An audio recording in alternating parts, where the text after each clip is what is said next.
নেওয়া যায় না। এই কথাটা বুঝেনিক আমেরিকা, বুঝেনিক ইন্ডিয়া, বুঝেনিক রাশিয়া এবং চায়না। তাদের বুঝে নেওয়া দরকার এই জমিনে খরচ করলে লস, এই জমিনে সময় দিলে লস, এই জমিন নিয়ে চক্রান্ত করলে নিজের ক্ষতি। এই জমিনটা আমরা তৈরি করি নাই। কোথায় মক্কা, কোথায় মদিনা, হাজার হাজার মাইল দূরে কোথায় বাংলাদেশ। সেই কবেকার সাহাবায়ে কেরাম আজমাইনের জামানা, রাসূলুল্লাহ সাল্লাল্লাহু আলাইহি ওয়াসাল্লামের জামানা, সেই জামানা থেকে ১৫০০ বছর পরের আমরা বাংলাদেশের মানুষ। এখানে ইসলাম ভালো করে চর্চাই হওয়ার কথা না, অথচ সারা দুনিয়ার ২০০ কোটি মুসলমানের ১০ ভাগের ১ ভাগ 10%, ২০ কোটি মুসলমান কি আল্লাহ এই সাগর পাড়ের দেশে, এই বন জঙ্গলের দেশে, এই কাদামাটির দেশে, এই পোকামাকড়ের দেশে, এই গরিব মানুষের দেশে, এই মূর্খ মানুষের দেশে আল্লাহ পাক দান করছেন। বলে সুবহানাল্লাহ। যত রকমই বলেন না কেন, এই দেশ আল্লাহর প্রিয় দেশ। কথা সত্য কিনা? কারণ এই দেশে হচ্ছে তৌহিদি জনতা। আমরা আছি ঠিক কিনা? তৌহিদি জনতা কাকে বলে? তৌহিদি জনতা কাকে বলে? तौहीद की अमानत है सीनों में हमारे, आसान नहीं मिटाना नाम व निशा हमारा। ঠিক কিনা বলেন? এই সেই তৌহিদ। আল্লাহ যে রব, এটা শুধু আমরা মানি না, অন্যান্য আহলে কিতাব যারা প্রকৃত কোন নবীর অনুসারী ছিলেন তারাও মানেন। তারাও আল্লাহ রব। আল্লাহ রবের তর্জমা আমরা করি প্রতিপালক, এক শব্দে বাংলা এক শব্দে রবের তর্জমা হয় না। রব তিনি, যিনি সৃষ্টি করেছেন, যিনি লালন পালন করছেন, যিনি নিরাপত্তা দান করেছেন, যিনি রিজিক দান করেছেন। রিজিক ঢিলমেরা দেওয়া দেন নাই, রিজিক গুছিয়ে সাজিয়ে এটা বন্টন করেছেন। সেই বন্টিত রিজিককে যিনি সংরক্ষণ করেন, সংরক্ষিত রিজিকের ব্যবহারের পর এটা হিসাব আবার যিনি গ্রহণ করবেন, যিনি টোটাল ম্যানেজমেন্ট যিনি একা করেন, তিনি হচ্ছেন রব। বলেন সুবহানাল্লাহ। আল্লাহর রুবুবিয়াত, আল্লাহ যে রব, মুমিনরাও মানে, যারা অমুসলিম তারাও জানে। কিন্তু দ্বিতীয় ধাপ আল্লাহর উলুহিয়াত, আল্লাহ যে ইলাহ, আল্লাহ যে উপাস্য, আল্লাহ যে উপাসনা করতে হবে, এটাও মুমিনরাও মানেন, অনেক অমুমিনরাও মানেন। কিভাবে মানেন দেখেন, আল্লাহ যে ইলাহ, আল্লাহর ইবাদত করতে হবে, এটা মুশরিকরা মানে, কারণ তারা আল্লাহকেও ইবাদত করে, সঙ্গে শিরিকও করে। ঠিক কিনা বলেন? হ্যাঁ, এখন বয়ানের শেষে যদি কেউ বলে হুজুর আপনাকে অনেক মহব্বত করি, আপনার সব বয়ান ভালো লাগে, আমি শুনি, এর মানে কি এই আমি ছাড়া আর দুনিয়ার কোনো আলেমকে সে ভালোবাসে না? আমি ছাড়া আর দুনিয়ার কোনো আলেমের বয়ান শোনে না, এরকম নাকি? আমাকে তো বলতে পারে, আমি তো খুশি হব, কিন্তু আল্লাহকে এভাবে বললে আল্লাহ খুশি হবেন না। আল্লাহকে বলতে হবে, কি বলতে হবে? ইয়্যাকা না'বুদু ওয়া ইয়্যাকা নাস্তাঈন। কেবলমাত্র, শুধুমাত্র কেবলই আপনার ইবাদত করি, কেবলই আপনার আশ্রয় চাই, কেবলই আপনার সাহায্য চাই। বলেন সুবহানাল্লাহ। কেবলই বর্ণওয়ালা দুনিয়াতে আমরা মুমিন মুসলমান ছাড়া আর কেউ নাই। এটাকে বলা হয় ওয়াহদানিয়াত। বলেন সুবহানাল্লাহ। এক এবং একত্ববাদ, যেটা সেটা।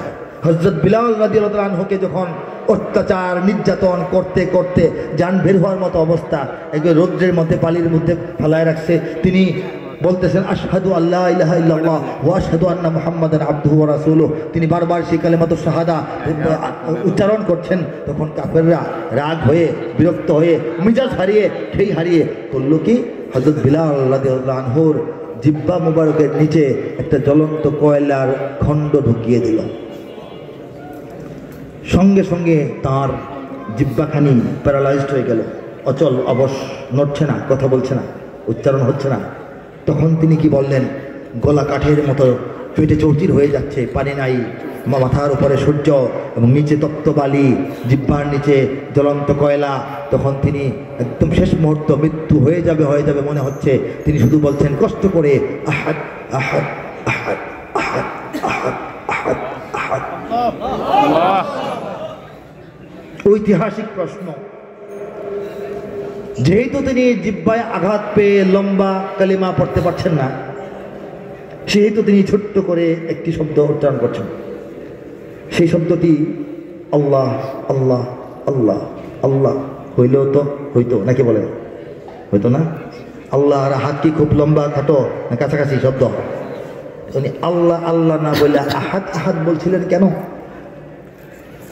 এটার ঐতিহাসিক, আধ্যাত্মিক এবং ইমানি ব্যাখ্যা হচ্ছে, একটা হচ্ছে ব্যাখ্যা, এটা হচ্ছে মেডিকেল ব্যাখ্যা। এটা হচ্ছে যে যেহেতু তার জিহ্বাটা তখন অচল, অবশ, শক্তি কম, সক্ষমতা কমে গেছে, আহাদ বলাটা সহজ, আল্লাহ বলা কঠিন। কারণ আল্লাহ বললে জিহ্বাকে তালুর সঙ্গে চাপ দিতে হয়, তাসদিদটা উচ্চারণ করার জন্য, ঠিক কিনা বলেন? এই জন্য তিনি আহাদ আহাদ বলাটা সহজ মনে হচ্ছিল, কিন্তু এটা সর্বাত্মক ব্যাখ্যা নয়। আসল ব্যাখ্যা হচ্ছে তিনি যদি আল্লাহ আল্লাহ বলতেন, কাফের নেতারা মনে করতো যে মায়ের খায়া সোজা হয়ে গেছে, বলেন নাউজুবিল্লাহ। মায়ের চোটে সে লম্বা কালিমা, যেটার মধ্যে আল্লাহর একত্ববাদ এবং রাসূলুল্লাহ সাল্লাল্লাহু আলাইহি ওয়াসাল্লামের রেসালাতের ঘোষণা আছে, সেটা সে ছেড়ে দিছে। সে এখন আল্লাহ আল্লাহ করতেছে। মায়ের খায় তো সবাই আল্লাহ আল্লাহ করে, আর মুশরিকরাও মায়ের খায় আল্লাহ আল্লাহ করতো, কারণ তারা আল্লাহকে মানতো, জানতো, বিশ্বাস করতো। তাদের সমস্যা তারা আল্লাহর সঙ্গে শরীক করতো। আবু জাহেল আবু লাহাব আল্লাহকে কি বলতো? আল্লাহই বলতো। কাবা ঘরকে কি বলতো? আল্লাহর ঘরই বলতো। আবু জাহেল যখন বদর যুদ্ধে আল্লাহর নবীর মোকাবেলা করতে যায়, বলেন নাউজুবিল্লাহ, সেও তো রেডি টেডি হইয়া পাকড়ি টাকড়ি বান্ধা অস্ত্রপাতি নিয়া কাবার দরজা ধরে, কাবার গিলাপ টেনে ধরে সে আল্লাহর কাছে দোয়া করতেছিল, হে আল্লাহ, আজকে লড়াই হবে, যে দল হকের উপর আছে তাদেরকে বিজয় দান করো। কি দোয়া করছিল? যে দল হকের উপর আছে তাকে বিজয় দান করো, যারা হক না তাদেরকে কি করো?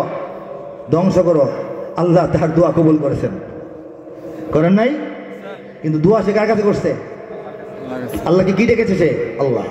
এখন হযরত বিলাল যদি আল্লাহ আল্লাহ বলেন, আল্লাহ তো তারাও জানে, তারাও চিনে, তারাও মানে, তারাও তো আল্লাহকে ইবাদত করে, সঙ্গে আরো ইবাদত করে। এই তো পার্থক্যটা। বিলাল বুঝাইছেন যে না, তোমাদের সঙ্গে আমার রাসূলের দ্বন্দ্ব যে জন্যে, তোমাদের সঙ্গে আমাদের পার্থক্যটা আল্লাহর নবী যে জায়গায় করে দিয়েছেন, সেটা হচ্ছে আল্লাহর ওয়াহদানিয়াত। আর তোমরা হইলাম মুশরিক, আমরা হইলাম তাওহীদবাদী। আমরা হইলাম তাওহীদবাদী, তোমরা হইলে শিরিকবাদী। কাজে তাওহীদের যে শব্দ আহাদ আহাদ, আল্লাহ এক এবং একক, তিনি বলতেছেন যে এক এক এক। তোমরা বলো এক না, আমি বলতেছি এক। তোমরা বলো এক না, আমি বলতেছি এক। বলেন সুবহানাল্লাহ। উনি ওনার জেদ বজায় রাখছেন যে আমি যে কালিমার উপর আছি, মূল কথাটা হলো তোমাদের